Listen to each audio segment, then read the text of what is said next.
100% ನೀವು ಈ ರೀತಿ ಒಂದು ಯುನೀಕ್ ಆಗಿರುವಂಥ ಸ್ಮಾರ್ಟ್ಫೋನ್ನ ನೋಡಿರೋದಕ್ಕೆ ಸಾಧ್ಯನೇ ಇಲ್ಲ. ಇವತ್ತು ನನ್ನ ಮುಂದೆ ಈಕೋ ಮೈಂಡ್ 1 ಪ್ರೋ ಅಂತ ಒಂದು ಡಿಫ್ರೆಂಟ್ ಆಗಿರುವಂಥ ಸ್ಮಾರ್ಟ್ಫೋನ್ ಇದೆ. ಇದು ಚೈನೀಸ್ ಕಂಪನಿ ಸ್ಮಾರ್ಟ್ಫೋನು. ನಮ್ಮ ದೇಶಕ್ಕೆ ಅವ್ರು ಶಿಪ್ ಮಾಡಲ್ಲ, ಇಂಪೋರ್ಟ್ ಮಾಡ್ಕೊಬೇಕಾಗತ್ತೆ. ಆ್ಯಕ್ಚುಯಲ್ ಪ್ರೈಸೇ ಈ ಫೋನಿಂದು 40,000 ರೂಪಾಯಿ ಇದೆ. ಇಂಪೋರ್ಟ್ ಡ್ಯೂಟೀಸ್ ಎಲ್ಲ ಸೇರಿ ಅಪ್ರಾಕ್ಸಿಮೇಟ್ಲಿ ಒಂದು 60,000 ರೂಪಾಯಿ ಆಗಬಹುದು. ನಾನಿವತ್ತು ಈ ಸ್ಮಾರ್ಟ್ಫೋನ್ನ ಅನ್ಬಾಕ್ಸ್ ಮಾಡಿ ಯೂಸ್ ಮಾಡಿ ನನ್ನ ಎಕ್ಸ್ಪೀರಿಯನ್ಸ್ ನಿಮ್ಮ ಹತ್ರ ಶೇರ್ ಮಾಡ್ತೀನಿ. ಏನು ಚೆನ್ನಾಗಿದೆ, ಏನು ಚೆನ್ನಾಗಿಲ್ಲ, ಕಂಪ್ಲೀಟ್ ಮಾಹಿತಿನ ತಿಳಿಸ್ಕೊಡ್ತೀನಿ. ಹಾಯ್, ನಾನು Sandeep from tech in Kannada. ಈ ವಿಡಿಯೋ ಶುರು ಮಾಡೋದಕ್ಕಿಂತ ಮುಂಚೆ ನೀವಿನ್ನೂ ನಮ್ಮ tech in Kannada YouTube channel subscribe ಮಾಡ್ಕೊಂಡಿಲ್ಲ ಅಂದರೆ ಈಗಲೇ ಸಬ್ಸ್ಕ್ರೈಬ್ ಮಾಡ್ಕೊಳ್ಳಿ ಮತ್ತು ಬೆಲ್ ಐಕಾನ್ ಕೂಡ ಕ್ಲಿಕ್ ಮಾಡ್ಬೋದು. ಬನ್ನಿ ಡೈರೆಕ್ಟಾಗಿ ಈ ಒಂದು ಯುನೀಕ್ ಸ್ಮಾರ್ಟ್ಫೋನ್ನ ಅನ್ಬಾಕ್ಸ್ ಮಾಡೋಣ. ಈ ಬಾಕ್ಸ್ ಮೇಲೆ mind 1 pro internet built in global ಅಂತ ಬರೆದಿದ್ದಾರೆ. ಹೌದು, ನೀವು ಈ ಫೋನ್ಗೆ ಸಿಮ್ ಹಾಕದೇ ಇಂಟರ್ನೆಟ್ಟನ್ನು ಯೂಸ್ ಮಾಡ್ಬೋದು. ಅವ್ರದ್ದು ಏನೋ ಡಿಫ್ರೆಂಟಾಗಿ ಒಂದು ಫೀಚರ್ನ ಕೊಟ್ಟಿದ್ದಾರೆ, ತಿಳಿಸ್ಕೊಡ್ತೀನಿ ಅದ್ರ ಬಗ್ಗೆ. ಈ ಬಾಕ್ಸನ್ನು ಸ್ಲೈಡ್ ಮಾಡಿದ್ರೆ ಇದ್ರೊಳಗಡೆ ಇನ್ನೊಂದು ಬಾಕ್ಸ್ ಇದೆ. ಇದನ್ನು ಓಪನ್ ಮಾಡಿದ್ರೆ ಇದರ ಒಳಗಡೆ ನಮಗೆ ಡೈರೆಕ್ಟಾಗಿ ಈ ಒಂದು ಯುನೀಕ್ ಆಗಿರುವಂಥ ಸ್ಮಾರ್ಟ್ಫೋನ್ ನೋಡೋಕ್ಕೆ ಸಿಗ್ತಾ ಇದೆ. ಓ ಮೈ ಗಾಡ್, ನಾನಂತೂ ನನ್ನ ಜೀವನದಲ್ಲಿ ಈ ರೀತಿ ಫಾರ್ಮ್ ಫ್ಯಾಕ್ಟರ್ ಇರುವಂಥ ಸ್ಮಾರ್ಟ್ಫೋನ್ನ ನೋಡೇ ಇರಲಿಲ್ಲ. ಹೌದು, ಒಂದು 20-25 ವರ್ಷ ಮುಂಚೆ ಫೀಚರ್ ಫೋನ್ಗಳು ಈ ಫಾರ್ಮ್ ಫ್ಯಾಕ್ಟ್ರಲ್ಲಿ ಬರ್ತಾ ಇತ್ತು, ಸ್ಕ್ವೇರ್ ಟೈಪು. ಬಟ್ ಸ್ಮಾರ್ಟ್ಫೋನ್ ಅಂತೂ ಇಲ್ಲಿವರೆಗೆ ನಾನು ಅನ್ಬಾಕ್ಸ್ ಮಾಡಿರಲಿಲ್ಲ. ಡಿಫ್ರೆಂಟ್ ಆಗಿದೆ ಆಯಿತಾ, ಹೆವಿ ಕಾಂಪ್ಯಾಕ್ಟು ಮತ್ತು ಸಿಂಗಲ್ ಕ್ಯಾಮ್ರಾ, ಒಂದೇ ಒಂದು ಕ್ಯಾಮ್ರಾ ಟಿಲ್ಟ್ ಮಾಡ್ಬೋದು ಇದನ್ನ ನಾವು. ಇದು ಫ್ರಂಟ್ ಕ್ಯಾಮ್ರಾ ರೀತಿಯಲ್ಲೂ ಕೂಡ ಕೆಲಸವನ್ನು ಮಾಡುತ್ತೆ, ರೇರ್ ಕ್ಯಾಮ್ರಾ ರೀತಿಯಲ್ಲೂ ಕೂಡ ಕೆಲಸವನ್ನು ಮಾಡುತ್ತೆ. ಕ್ರೇಜಿ ಯುನೀಕ್ ಆಗಿರುವಂಥ ಸ್ಮಾರ್ಟ್ಫೋನು. ಬರ್ತೀನಿ ಇದಕ್ಕೆ. ಇದನ್ನು ಬಿಟ್ಟರೆ ಇದರಲ್ಲಿ ಕೆಲವೊಂದು ಎಕ್ಸಸರೀಸ್ನ ಕೂಡ ಕೊಟ್ಟಿದ್ದಾರೆ. ಯೂಸರ್ ಮ್ಯಾನ್ಯುಯಲ್ಲು, ಕ್ವಿಕ್ ಸ್ಟಾರ್ಟ್ ಗೈಡ್ ಮತ್ತು ವಾರಂಟಿ ಕಾರ್ಡ್ ಆಬ್ವಿಯಸ್ಲಿ ಇರುತ್ತೆ, ಬಟ್ ನಮ್ಮ ದೇಶದಲ್ಲಿ ಉಪಯೋಗ ಇಲ್ಲ. ಸ್ಕ್ರೀನ್ ಗಾರ್ಡನ್ನು ಕೊಟ್ಟಿದ್ದಾರೆ, 2 ಕೊಟ್ಟಿದ್ದಾರೆ. ಆಮೇಲೆ ಒಂದು ಟ್ರಾನ್ಸ್ಪರೆಂಟ್ ಬ್ಯಾಕ್ ಕವರು, ರಬ್ಬರಿ ಫಿನಿಷನ್ನು ಹೊಂದಿರುವಂಥ ಸಾಲಿಡ್ ಆಗಿರುವಂಥ ಬ್ಯಾಕ್ ಕವರು. ಸೊ ಇದ್ರ ಕೆಳಗಡೆ ಒಂದು USB type C charging cable ಇದೆ. ಸೇಮ್ ಆಪಲ್ ಐಫೋನ್ಲಿರುತ್ತಲ್ವ ಅದೇ ರೀತಿ ಕೇಬಲ್, ಏನೂ ಡಿಫ್ರೆನ್ಸ್ ಇಲ್ಲ. ಕ್ರೇಜಿ ಗುರು. ಇನ್ನು ಕೊನೆಯದಾಗಿ ಒಂದು ಸಿಮ್ ಎಜೆಕ್ಷನ್ ಪಿನ್ ಕೊಟ್ಟಿದ್ದಾರೆ ವಿತ್ ಈಕೋ ಬ್ರ್ಯಾಂಡಿಂಗು.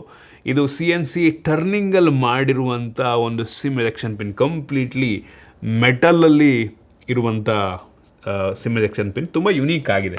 ಇದನ್ನು ಬಿಟ್ಟರೆ ಬೇರೇನೂ ಸಹ ಈ ಬಾಕ್ಸ್ ಒಳಗೆ ಸಿಗ್ತಾ ಇಲ್ಲ.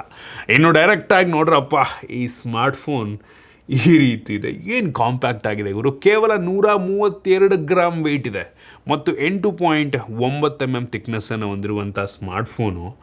ಈ ಫೋನಲ್ಲಿ ಎಷ್ಟು ಬಟನ್ಸ್ಗಳಿದೆ ಅಂತ ಅಂದರೆ ಟೋಟಲ್ 4 ಬಟನ್ಸನ್ನು ಕೊಟ್ಟಿದ್ದಾರೆ. ಒಂದು ನಾರ್ಮಲ್ ಪವರ್ ಬಟನ್ನು, ಅದು ಫಿಂಗರ್ ಪ್ರಿಂಟ್ ಸೆನ್ಸಾರ್ನ ಜೊತೆಗೆ ಬರುತ್ತೆ, side mounted finger print sensor.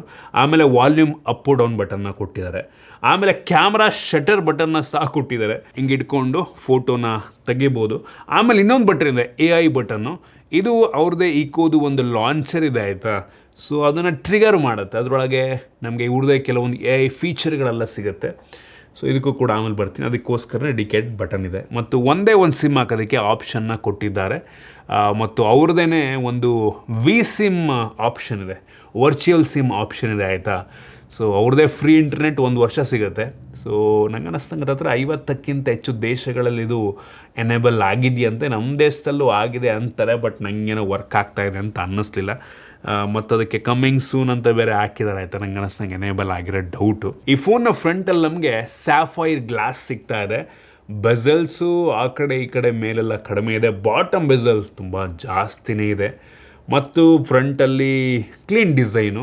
Camera ಏನು ಕೊಟ್ಟಿಲ್ಲ, ಆಬ್ವಿಯಸ್ಲಿ ಟಿಲ್ಟ್ ಮಾಡ್ಬೋದು ಹಿಂದ್ಗಡೆ ಇರುವಂಥ ಕ್ಯಾಮ್ರಾನ ನಾವು. ಫ್ರಂಟಿಂಗ್ ಚೆನ್ನಾಗಿ ಕಾಣುತ್ತೆ ಆಯಿತಾ. ಮತ್ತು ಹಿಂದಕ್ಕೆ ಬಂತು ಅಂದರೆ ಇದು ಕೂಡ ಗ್ಲಾಸೇನೆ, ಯಾವ ಗ್ಲಾಸ್ ಅಂತ ಸ್ಪೆಸಿಫೈ ಮಾಡಿಲ್ಲ. ಸೊ ಹಿಂದ್ಗಡೆ ನಮಗೆ ಒಂದು ಸಿಂಗಲ್ LED ಫ್ಲ್ಯಾಶ್ ಸಿಗ್ತಾ ಇದೆ. ತುಂಬ ಡಿಫ್ರೆಂಟ್ ಆಗಿದೆ ಆಯಿತಾ. ಇನ್ ಆ್ಯಂಡ್ ಫೀಲ್ ಹೆಂಗಿದೆ ಅಂತ ನೀವು ಕೇಳಿದ್ರೆ ಅಷ್ಟೊಂದೇನು ಕಂಫರ್ಟಬಲ್ ಅಂತ ಅನ್ನಿಸ್ಲಿಲ್ಲ ಆಯಿತಾ. ಸೊ ಕೈಗಿಟ್ಕೊಂಡ್ರೆ ಈ ಕ್ಯಾಮ್ರಾ ಒಂದು ರೀತಿ ಒತ್ತುತ್ತೆ ಹಿಂದ್ಗಡೆ, ಕಂಫರ್ಟಬಲ್ ಅಂತ ಅನ್ಸುತ್ತೆ. ಹೌದು, ಕಾಂಪ್ಯಾಕ್ಟ್ ಆಗಿದೆ, ಕಂಪ್ಲೀಟಾಗಿ ಒಂದೇ ಫಿಂಗರ್ನಲ್ಲಿ ಫೋನ್ನ ಆಪ್ರೇಟ್ ಮಾಡ್ಬೋದು ಹಿಂಗೆ. ಸೊ ಒಂದೇ ಕೈಯಲ್ಲಿ. ಸೊ ನಾವು ಇನ್ನೊಂದು ಕೈ ಯೂಸ್ ಮಾಡಬೇಕು ಅನ್ನುವಂಥ ಅವಶ್ಯಕತೆ ಇಲ್ಲ. ಹೌದು, ಬಟ್ ಅಷ್ಟೊಂದು ಕಂಫರ್ಟಬಲ್ ಆಗಿದೆ ಈ ಫಾರ್ಮ್ ಫ್ಯಾಕ್ಟ್ರು ಅಂತ ಅನ್ನಿಸ್ತಿಲ್ಲ ನನಗೆ ಆಯಿತಾ. ಮತ್ತು ನಮಗಿದರಲ್ಲಿ IP ರೇಟಿಂಗ್ ಕೊಟ್ಟಿದ್ದಾರೆ, IP54 ಟೆಸ್ಟ್ ಮತ್ತು ಸ್ಪ್ಲ್ಯಾಶ್ ರೆಸಿಸ್ಟೆಂಟ್ ರೇಟಿಂಗು. ಸೊ ಇದರಲ್ಲಿ ಟೋಟಲ್ 4 ಕಲರ್ ಅವೈಲಬಲ್ ಇದೆ. ನೋಡಿ ನಿಮ್ಗೆ ಯಾವ್ದು ಇಷ್ಟ ಆಗುತ್ತೆ ಅಂತ.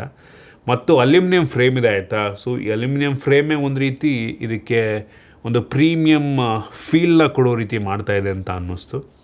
ಸೊ ಬಿಲ್ಡ್ ಸಾಲಿಡ್ ಆಗಿದೆ ಆಯಿತಾ, ನೋಡೋಕ್ಕೂ ಲುಕ್ಕು ಸಖತ್ತಾಗಿದೆ. ಬಟ್ ಇನ್ ಆ್ಯಂಡ್ ಫೀಲು ಅಷ್ಟೊಂದೇನು ಇಷ್ಟ ಆಗಲಿಲ್ಲ ನನಗೆ. ಮತ್ತು ಇದಕ್ಕೊಂದು ಅಡಿಷ್ನಲ್ ಎಕ್ಸಸರಿ ಬ್ಯಾಕ್ ಕವರ್ ಕೂಡ ಬರುತ್ತೆ ವಿತ್ ಕೀಬೋರ್ಡು. ನಂಗೆ ಅನ್ನಿಸ್ತಂಗೆ ಅದನ್ನು ಹಾಕಿದ್ರೆ mostly in and feel better ಆಗ್ಬೋದು. ಒಂದು ರೀತಿ ಕ್ವಾಲಿಟಿ ಕೀಪ್ಯಾಡ್ ರೀತಿ ನೀವು ಈ ಫೋನ್ನ ಯೂಸ್ ಮಾಡ್ಬೋದು ಆ ಒಂದು ಎಕ್ಸಸರೀಸನ್ನು ಹಾಕ್ಕೊಂಡ್ರೆ. ಅದ್ರದ್ದು ಕೂಡ ಇಮೇಜ್ ನಾನು ನಿಮಗೆ ತೋರಿಸ್ತಾ ಇದ್ದೀನಿ. ಸೊ ಅದು ಇದ್ರ ಜೊತೆಗೆ ಬಂದಿದ್ರೆ ಚೆನ್ನಾಗಿರ್ತಿತ್ತು. ಸೊ ಆ ಒಂದು ಎಕ್ಸಸರೀಸ್ಗೆ ನಂಗೆ ಅನ್ನಿಸ್ತಂಗೆ ಒಂದು 8-9 ಸಾವಿರ ರೂಪಾಯಿ ಆಗುತ್ತೆ. ಎಕ್ಸ್ಟ್ರಾ ಪರ್ಚೇಸ್ ಮಾಡಬೇಕು, 40,000 ಕೊಡೋದಲ್ಲದೆ. ಅದಿಲ್ಲ ಅಂದ್ರೂ ಕೂಡ ಆರಾಮಾಗಿ ನಾವು ಯೂಸ್ ಮಾಡ್ಬೋದು. ಒಟ್ಟಿಗೆ ಇನ್ ಆ್ಯಂಡ್ ಫೀಲ್ ಇಷ್ಟ ಆಗಲಿಲ್ಲ. ಇನ್ನು ಡಿಸ್ಪ್ಲೇಗೆ ಬಂತು ಅಂದರೆ 4.01 ಇಂಚಿಂದು ಫುಲ್ ಎಚ್ ಡಿ ಪ್ಲಸ್ ರೆಸೊಲ್ಯೂಷನ್ನ. ಫುಲ್ ಎಚ್ ಡಿಗಿಂತ ಸ್ವಲ್ಪ ಕಡಿಮೆ ರೆಸೊಲ್ಯೂಷನ್ ಅಂತಲೇ ಅನ್ಬೋದಾಯ್ತಾ. ಸೊ ಸ್ಕ್ವೇರ್ ಟೈಪ್ ಇರೋದ್ರಿಂದ 1240 × 1080 ಪಿಕ್ಸೆಲ್ಸು. ಸೊ ಪಿಕ್ಸೆಲ್ ಡೆನ್ಸಿಟಿ ಚೆನ್ನಾಗಿದೆ. ಮಾಮೂಲಿ ನೀವು ಫೋನ್ ತೊಗೊಂಡ್ರೆ ಏನು ಪಿಕ್ಸೆಲ್ ಡೆನ್ಸಿಟಿ ಇರುತ್ತೆ ಫುಲ್ ಎಚ್ ಡಿ ಪ್ಲಸ್ಸಿಂದು, ಅದೇ ಲೆವೆಲ್ನ ಪಿಕ್ಸೆಲ್ ಡೆನ್ಸಿಟಿ ನಿಮ್ಗೆ ಇದರಲ್ಲೂ ಕೂಡ ಸಿಗುತ್ತೆ. ಕ್ವಾಡ್ ಎಚ್ ಡಿ ಲೆವೆಲ್ಗೆಲ್ಲ ಇಲ್ಲ ಆದರೆ ಆಯಿತಾ. 90 ಹರ್ಟ್ಸಿಂದು ರಿಫ್ರೆಶ್ ರೇಟನ್ನು ಕೂಡ ಕೊಟ್ಟಿದ್ದಾರೆ. ಅಮೋಲೆಡ್ ಡಿಸ್ಪ್ಲೇ ಅಲ್ವಾ, ಅದೇ ಒಂದು ಇಂಪ್ರೆಸಿವ್ ಅನಿಸಿದ್ದು ನನಗೆ. ಸೊ 16.7 ಮಿಲಿಯನ್ ಕಲರ್ಸನ್ನು ಸಪೋರ್ಟ್ ಮಾಡುತ್ತೆ. ಅಂದರೆ 8 ಬಿಟ್ ಡಿಸ್ಪ್ಲೇ ಇದು. ಡಿಸ್ಪ್ಲೇ ಓಕೆ ಅನ್ನಿಸ್ತೆ ನನಗೆ. ಒಂದೇನಪ್ಪ ಅಂದರೆ ನೀವು ಯೂಟ್ಯೂಬ್ ವಿಡಿಯೋ ನೋಡಬೇಕಾದ್ರೆ ಡಿಸ್ಪ್ಲೇ ಸ್ಕ್ವೇರ್ ಟೈಪ್ ಇರೋದ್ರಿಂದ ಮೇಲೆ ಕೆಳಗಡೆ ಕ್ರಾಪ್ ತುಂಬ ಜಾಸ್ತಿ ಕಾಣುತ್ತೆ ಮತ್ತು ಇಮೇಜ್ ಎಲ್ಲ ತುಂಬ ಸಣ್ಣದಾಗಿ ಕಾಣುತ್ತೆ ಆಯಿತಾ, ಸ್ಕ್ವೇರ್ ಇರೋದ್ರಿಂದ. ಮತ್ತು ರೀಲ್ ನೋಡಬೇಕಾದ್ರೆ ಮೇಲ್ಗಡೆ ಕೆಳಗಡೆ ಕ್ರಾಪ್ ಆಗಿಬಿಡುತ್ತೆ, ಕಾಣಿಸೋದೇ ಇಲ್ಲ ನಿಮಗೆ ಆಯಿತಾ. ಸೊ ತೋರಿಸ್ತಾ ಇದ್ದೀನಿ ಅದನ್ನೂ ಕೂಡ ನಿಮಗೆ. ಶಾರ್ಟ್ ಫಾರ್ಮ್ಯಾಟಿಗೋಸ್ಕರ ಈ ಸ್ಮಾರ್ಟ್ಫೋನ್ ಅಲ್ಲವೇ ಅಲ್ಲ ಅಂತೀನಿ. ಇನ್ನು ಸ್ಟೋರೇಜ್ ವೇರಿಯಂಟಿಗೆ ಬಂತು ಅಂದರೆ ಒಂದೇ ಒಂದು variant 8 GB RAM, 256 GB storage.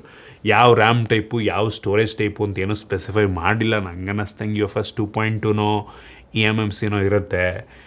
LPDDR4X ರ್ಯಾಮನ್ನು ಕೊಟ್ಟಿರ್ತಾರೆ ನಂಗೆ ಅನ್ನಿಸ್ತಂಗೆ.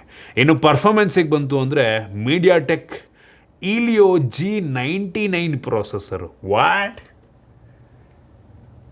ತಲೆ ಕೆಟ್ಟಿದೆಯಾ ಅವ್ರಿಗೆ? ಅಟ್ಲೀಸ್ಟ್ ಒಂದು ಸ್ವಲ್ಪ ಪವರ್ಫುಲ್ ಆಗಿರುವಂಥ ಪ್ರೊಸೆಸರ್ ಹಾಕ್ಬೋದಾಗಿತ್ತು. ಬಟ್ ಈ ಪ್ರೊಸೆಸರ್ಗೇ ಈ ಫೋನು ನಾರ್ಮಲ್ ಯೂಸೇಜ್ಗೇ ಹೀಟ್ ಆಗ್ತಾಯಿದೆ ಅಂತ ಅನ್ನಿಸ್ತು ನನಗೆ. ಸ್ವಲ್ಪ ಬಿಸಿ ಆಗುತ್ತೆ ಫೋನು. ನೀವು ಗೇಮ್ ಮಾಡೋದಲ್ಲ, ನಾರ್ಮಲ್ ಯೂಸ್ ಮಾಡ್ಬೇಕಾದ್ರೆ ಬಿಸಿ ಆಗ್ತಾಯಿದೆ ಅಂತ ನನಗೆಲ್ಲ ಒಂದು ಕಡೆ ಫೀಲ್ ಆಯಿತು.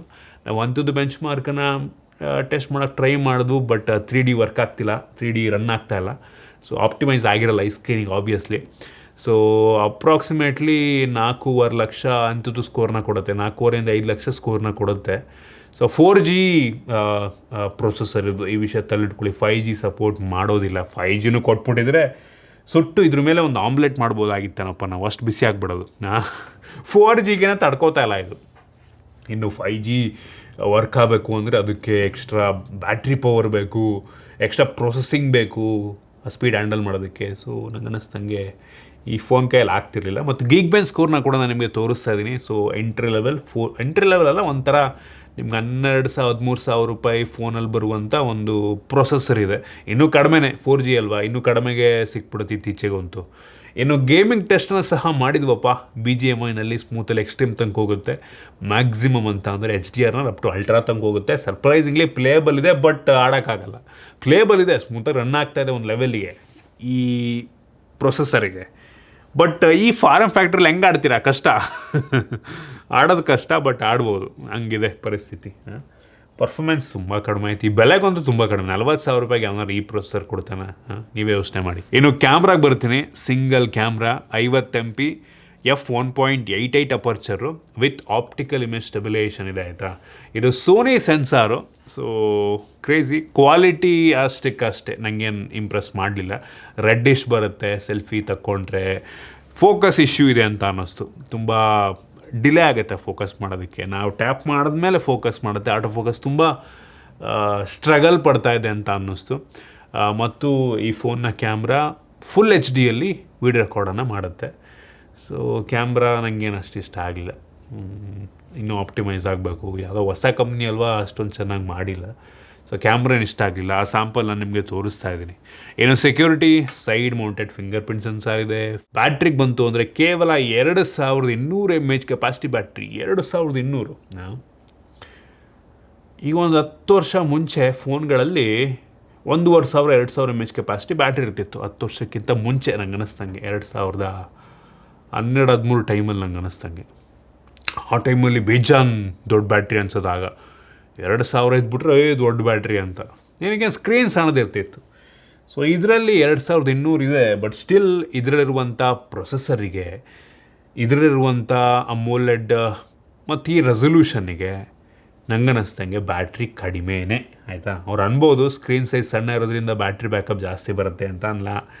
ಇಲ್ಲ, ನಾವು ನಿನ್ನೆ ಸಂಜೆ ಹೋಗ್ಬೇಕಾದ್ರೆ 50% ಚಾರ್ಜ್ ಆಗಿತ್ತು, ಬೆಳಗ್ಗೆ ಬರೋಷ್ಟು ಸ್ವಿಚ್ ಆಫ್ ಹೋಗಿದೆ. ಮೋಸ್ಟ್ ಬ್ಯಾಕ್ಗ್ರೌಂಡಲ್ಲಿ ಏನೋ ಕನ್ಸ್ಯೂಮ್ ಮಾಡ್ತಿರ್ಬೋದು. ಇದು AI ಫೋನ್ ಆಗಿರೋದ್ರಿಂದ AI ಫೋನ್ ಅಂತಾರೆ. ಆಯಿತಾ, ಈ ಲಾಂಚರ್ ಬರೀ ಒಂದು ಲಾಂಚರ್ ಹಾಕ್ಬಿಟ್ಟು ಇವ್ರು ಅಷ್ಟೇ. ಲಾಂಚರ್ ಚೇಂಜ್ ಮಾಡಿದ್ರೆ UI ಚೇಂಜ್ ಆಗುತ್ತೆ. ಅವ್ರದ್ದು ಲಾಂಚರ್ ಒಳಗಡೆ ನಮಗೆ ಅವ್ರದ್ದು ಕೆಲವೊಂದು AI ಫೀಚರ್ಗಳು ಸಿಗ್ತಾ ಇದೆ. ಆಯಿತಾ, ಸೊ ಗಿಮ್ಮಿಕ್ಕಿ ಅನ್ನಿಸ್ತು ನನಗೆ. AI ಫೋನ್ ಅಂತ ಅನ್ನೋದಿಲ್ಲ, ನಾರ್ಮಲ್ ಫೋನಲ್ಲೂ ಕೂಡ ಸೇಮ್ ಫೀಚರ್ ವರ್ಕ್ ಆಗುತ್ತೆ ಗುರು. ಸೇಮ್ ಫೀಚರ್ ವರ್ಕ್ ಆಗುತ್ತೆ, ಗಿಮಿಕ್ಕಿ. ಬಟ್ ಇದ್ರದ್ದು ಬಿಲ್ಡ್ ಸ್ವಲ್ಪ ಯೂನೀಕ್ ಆಗಿದೆ, ಇದ್ರದ್ದು ಡಿಸೈನ್ ಸ್ವಲ್ಪ ಯೂನೀಕ್ ಆಗಿದೆ. ಅದೇ ನಂಗೆ ಇಂಟ್ರೆಸ್ಟಿಂಗ್ ಅನಿಸಿದ್ದು. OSಗೆ ಬಂತು ಅಂದರೆ out of the box Android 15 base ಮೇಲೆ ರನ್ ಆಗ್ತಿರುವಂಥ ಈಕೋ AI OS ಇದೆಯಂತೆ. ಎಲ್ಲದಕ್ಕೂ AI ಸೇರಿಸಿದ ತಕ್ಷಣ AI OS ಆಗೋದಿಲ್ಲ. ಆಯಿತಾ, ಅಂಥದ್ದು ಏನೋ ಡಿಫ್ರೆಂಟ್ ಆಗಿದೆ ಇದರಲ್ಲಿ ಅಂತ ಅನ್ನಿಸ್ಲಿಲ್ಲ. ಹೌದು, ನಮಗೆ ChatGPT ರೀತಿ ಇವ್ರದ್ದೇ ಕೆಲವೊಂದು ಫೀಚರ್ಗಳು ಇದ್ರೊಳಗೆ ಸಿಗ್ತಾ ಇದೆ. ಆಯಿತಾ, ಹೌದು, ಹಂಗಂತ ಇದು AI ಫೋನ್ ಆಗಿಬಿಡಲ್ಲ. ಅವ್ರು ಹೇಳ್ತಾರೆ ಈ ಫೋನ್ಗೆ 3 ವರ್ಷ OS ಅಪ್ಡೇಟು, 5 ವರ್ಷ ಸೆಕ್ಯೂರಿಟಿ ಪ್ಯಾಚನ್ನು ಕೊಡ್ತಾರೆ ಅಂತ. ಕೊಡಲಿ, ಹೊಸ ಬ್ರ್ಯಾಂಡು ನಂಬ್ಕೊಳಕ್ಕಾಗೋದಿಲ್ಲ. ಇನ್ನು AI ಫೀಚರಿಗೆ ಬಂತು ಅಂದರೆ ಅವ್ರದ್ದು ಲಾಂಚರ್ ಒಳಗೆ ಈ ಎಲ್ಲ AI ಫೀಚರ್ಗಳು ನಮಗೆ ಸಿಗ್ತವೆ. AI ಪಾಡ್ಕ್ಯಾಸ್ಟ್ ಅಂತ ಅಂದರೆ ನಾವೇನೋ ಪ್ರಶ್ನೆ ಕೇಳೋ ಉತ್ತರ ಕೊಡುತ್ತಲ್ವಾ, ಸೊ ಅದನ್ನೇ ವಾಯ್ಸ್ ಮುಖಾಂತರ ಕೇಳಿಸ್ಕೋಬೋದು. ಸೊ ಅದಕ್ಕೆ AI ಪಾಡ್ಕ್ಯಾಸ್ಟ್ ಅಂತಾರೆ. ಲೈವ್ ಟ್ರಾನ್ಸ್ಲೇಷನ್ ಮಾಡುವಂಥ ಫೀಚರ್ ಇದೆ, ಸಮ್ಮರೈಸ್ ಮಾಡುವಂಥ ಫೀಚರ್ ಎಲ್ಲ ಸಿಗ್ತಾ ಇದೆ. ಸೊ ಅದೆಲ್ಲ ನಂಗೆ ಅನ್ನಿಸ್ದಂಗೆ ಎಲ್ಲ ಫೋನಲ್ಲಿ ಇರುತ್ತೆ, ಏನೋ ಯೂನೀಕ್ ಅಂತ ಅನ್ನೋದಿಲ್ಲ. ಇನ್ನು ಸ್ಪೀಕರಿಗೆ ಬಂತು ಅಂದರೆ ಸ್ಟೀರಿಯೋ ಸ್ಪೀಕರ್ ರೀತಿ ವರ್ಕ್ ಆಗುತ್ತೆ. ಬಾಟಮಲ್ಲೇ 2 ಕಡೆ ಸ್ಪೀಕರ್ ಇದೆ. ಸ್ಪೀಕರ್ನ ಕ್ಲಾರಿಟಿ ಕೆಟ್ಟದಾಗಿದೆ, ಜೋರಾಗಿ ಕೇಳಲ್ಲ, ಕೆಟ್ಟದಾಗಿದೆ. ಮತ್ತು ನೀವು ಅಟ್ಯಾಚ್ಮೆಂಟ್ ಬರುತ್ತೆ ಒಂದು ಸ್ನ್ಯಾಪಿನ್ ಕೇಸು. ಸೊ ಹೇಳಿದ್ನಲ್ಲ, ವಿತ್ ಕ್ವಾಲಿಟಿ ಕೀಪ್ಯಾಡ್ ಬರುತ್ತಲ್ವ, ಅದನ್ನು ತೊಗೊಂಡ್ರೆ ನಿಮ್ಗೆ ಅದರಲ್ಲಿ ಹೆಡ್ಫೋನ್ ಜಾಕ್ ಆಪ್ಷನ್ ಸಹ ಸಿಗುತ್ತೆ. ಸೊ ಅದೊಂದು ಪ್ಲಸ್ ಪಾಯಿಂಟ್ ಅಷ್ಟೇ. ಇನ್ನು ಕನೆಕ್ಟಿವಿಟಿಗೆ ಬಂತು ಅಂದರೆ ಡ್ಯುಯಲ್ ಬ್ಯಾಂಡ್ ವೈಫೈ ಮಾತ್ರ ಇರೋದು.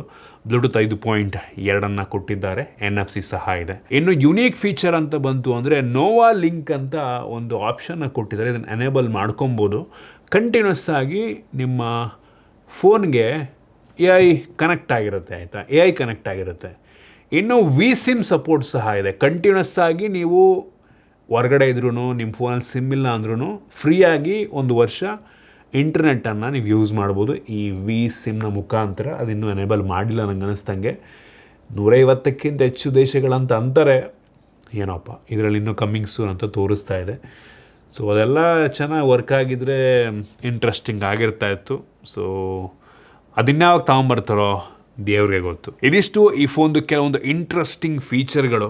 ನಿಮಗಿದ್ರ ಬಗ್ಗೆ ಏನನ್ನಿಸ್ತು? ನಂಗೆ ಅನ್ನಿಸ್ದಂಗೆ ಈ ಫೋನ್ನ ಫಾರ್ಮ್ ಫ್ಯಾಕ್ಟರೇ ಈ ಫೋನಿಂದು ಯುನೀಕ್ ಫೀಚರ್. ಅದನ್ನು ಬಿಟ್ಟರೆ ಇದರಲ್ಲಿರುವಂಥ ಪರ್ಫಾರ್ಮೆನ್ಸ್ ಅಷ್ಟಕ್ಕಷ್ಟೇ, ಇದರಲ್ಲಿರುವಂಥ ರ್ಯಾಮ್ ಸ್ಟೋರೇಜ್ ಅಷ್ಟಕ್ಕಷ್ಟೇ, ಇದರಲ್ಲಿರುವಂಥ ಕ್ಯಾಮ್ರಾನೂ ಅಷ್ಟಕ್ಕಷ್ಟೇ.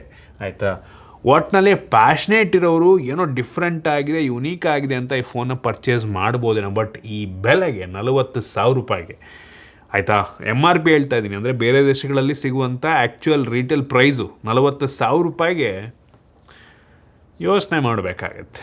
ಆಯಿತಾ, ಪ್ರೈಸ್ ಜಾಸ್ತಿ ಆಯಿತು. ಇದರಲ್ಲಿರುವಂಥ AI ಫೀಚರ್ಗಳಿಗೆ ತೊಗೊಳ್ಳಿ ಅಂತ 100% ಗಿಮಿಕ್ಕಿ ಅನಿಸುತ್ತೆ ನನಗೆ. ಎಲ್ಲ ಫೋನಲ್ಲೂ AI ಕೆಲಸ ಮಾಡೋದು ಗುರು ಇತ್ತೀಚೆಗಂತೂ. ಈ ಫೋನೇ ಆಗಬೇಕು ಅಂತ ನನ್ನ ಪ್ರಶ್ನೆ. ಇನ್ನು ಈ ಫ್ರೀ ಇಂಟರ್ನೆಟ್ಟು ಸದ್ಯಕ್ಕೆ ಕೆಲಸವಂತೂ ಮಾಡ್ತಿಲ್ಲ. ಬಂದ್ರೂ 1 ವರ್ಷದ ಇಂಟರ್ನೆಟ್ಟಿಗೆ ಎಷ್ಟಪ್ಪ ಆಗುತ್ತೆ? 3,000 ರೂಪಾಯಿ ಆಗುತ್ತೆ ನಮ್ಮ ದೇಶದಲ್ಲಿ. ಅದನ್ನು ಕೊಡ್ಬೋದು ನಾವೇನೆ.